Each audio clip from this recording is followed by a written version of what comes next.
Hi, this is Accutek Car Audio Visual in Winchester. This is a nice example of a Porsche Boxster 987.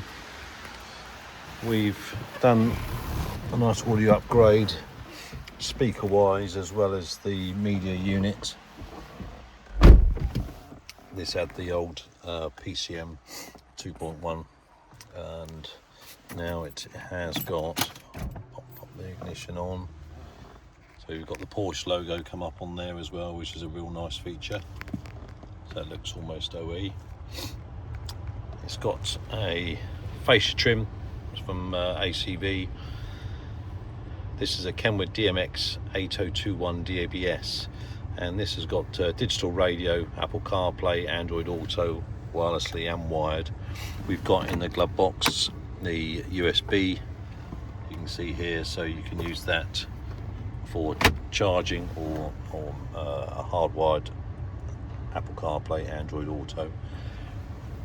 You've also got other options on here, so if I was to go into the menu system, you do have other options up here, which is a nice little feature. You've got all the audio options, so you've got EQ, so you can change all your EQ settings and your position of and your balance and fader, etc. Obviously you need an audio source to be playing to be able to adjust it. You've also got camera input, direct camera input, and we can put a camera on these as an option. There we are, and if I go back onto there, then you've also got setup, so you can adjust the angle of the screen you're viewing and also the contrast, etc. It's a really nice unit. If you'd like to have this done in your Porsche 987 Boxster, then please give us a call on 01962 886 900. Thanks for watching.